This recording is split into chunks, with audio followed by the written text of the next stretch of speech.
Hey everyone, Takoyaki is here. Today I wanted to talk about the PlayStation 5, a long anticipated console and one I had been anxiously waiting to get my hands on. I played the original PlayStation back in the day, then spent a ton of time playing games on the PS2 for as long as I could until I got myself an Xbox 360. Yeah, I skipped the PS3 entirely. But when the PS4 came out, I got the White Destiny Edition console at launch and played the crap out of that until finally we got our hands on the PS5.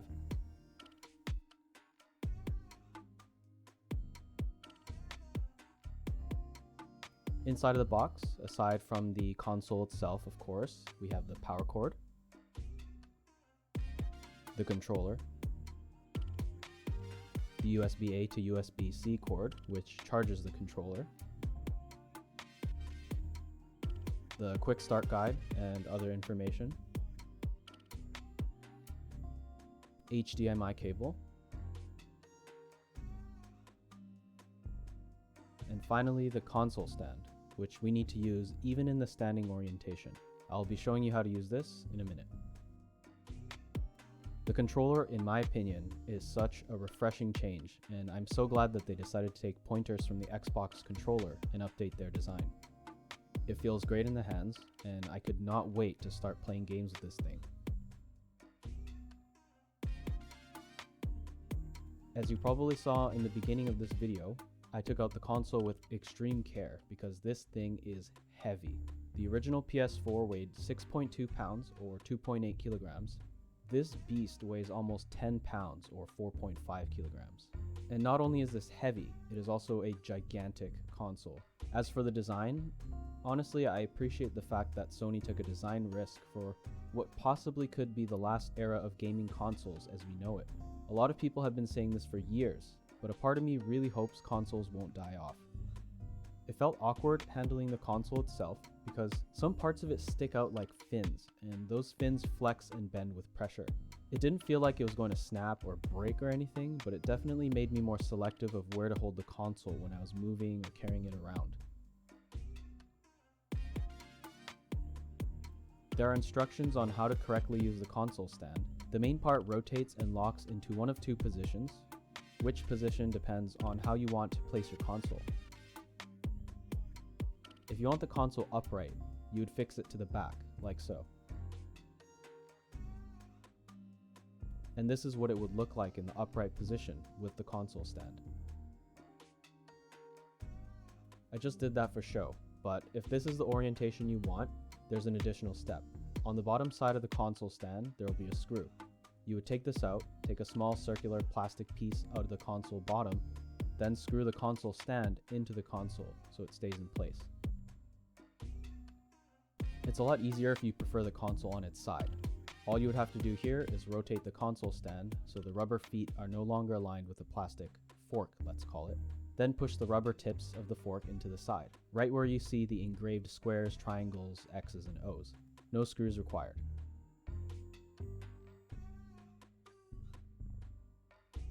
Place it on a flat surface, and you're good to go. My PS4 had the perfect spot on the TV stand, as you can see here. There was even some clearance for it to fit under the TV. Can't say the same for the PS5, obviously.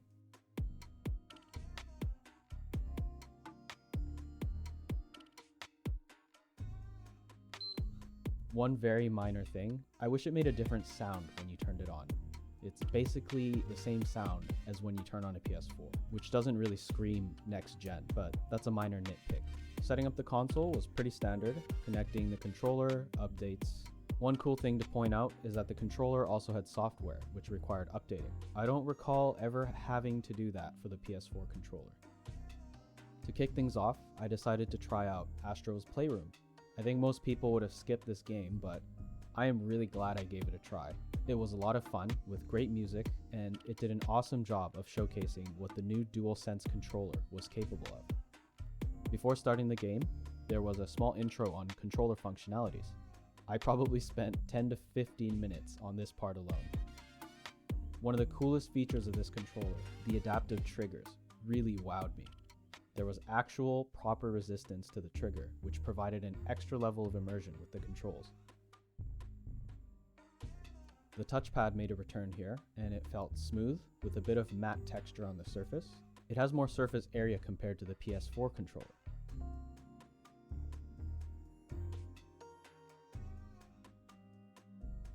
The motion sensor was another really big improvement. In this case, when I was moving or shaking the controller, it really felt like it was shaking dozens of tiny robots that were inside of it. I could even feel them shifting from side to side inside of the controller. It was a surprising level of feedback. The DualSense controller has a built-in mic, and this is a feature I know a lot of people weren't too happy with for security reasons and whatnot. I'm sure this can be turned off, but you wouldn't be able to progress in parts of this game without it. Astro's Playroom is a platformer type game where you control a cute little robot and explore worlds. Controlling him felt easy, simple, and natural. I honestly didn't know what to expect when I decided to play this game, but it really blew me away. Gameplay never got boring because new mechanics were always being introduced, or old mechanics were being used in different ways. And there was an added challenge for those completionist types, from collectibles to speedruns. There was even an archive room for all prior gen consoles and accessories. It brought back a lot of memories, all while playing the game through the newest generation console. It was awesome. I finished the game with my girlfriend and got the platinum trophy in one day. So it's not a huge time investment. I honestly wish there were more levels, to be honest, but maybe that's what made it so good.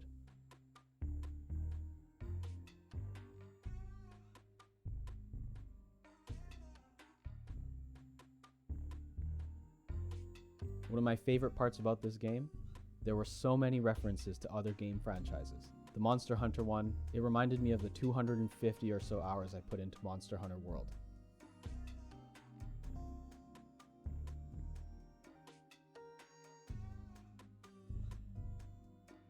In each world, there's a suit that Astro can wear, each of them having a unique ability that helps you get through the level. My favorite by far was the rocket suit because of how it utilized both of the adaptive triggers. It really felt like I was in control of the thrusters. Sorry, I don't have a lot of footage of what I'm talking about. I started out intending just to make an unboxing video. I didn't think it would become a game review too. My girlfriend absolutely loved the speedrun levels. Each of them had a unique aspect to them. And when you failed, it never felt like it was because the game was out to get you. It was because you messed up the timing of a jump or something else that was in your control.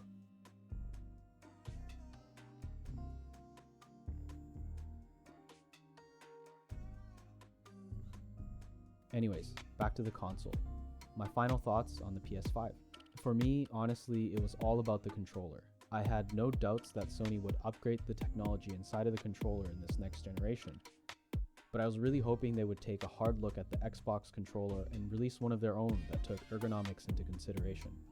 Make no mistake, the iconic PlayStation controller shape will forever be remembered as an all-time classic.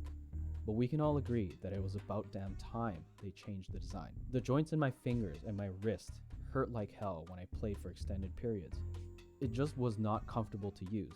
It was something that you got used to. The PS5 controller was amazing. I personally think it looks great. It fits, it sits in your hands so naturally. The buttons have a nice gloss to it, and when you press them down, they feel way nicer and quieter than the PS4 controller. I actually bought a second controller so I could play couch co-op games with my girlfriend, and the extra controller came a full week before the official release date of the PS5 in Canada. I took that opportunity to see and test if I could use it on my PS4, but unfortunately, it didn't work. It's a shame because it would have been a big brain move to have it backward compatible, so people clutching onto their PS4s for another year or so would have been tempted to at least buy the next gen controller right away, which would have captured some of the additional sales while simultaneously getting people's foot in the door to the PlayStation 5 ecosystem, which then would have set them up for a nice and complete conversion down the line, but I'm sure they had their reasons. Anyway, that about wraps things up. Thank you so much for watching this video. I'll have more of a mechanical keyboard take on the PS5 in another video coming out soon, so make sure you're subscribed to the channel. See you in the next one.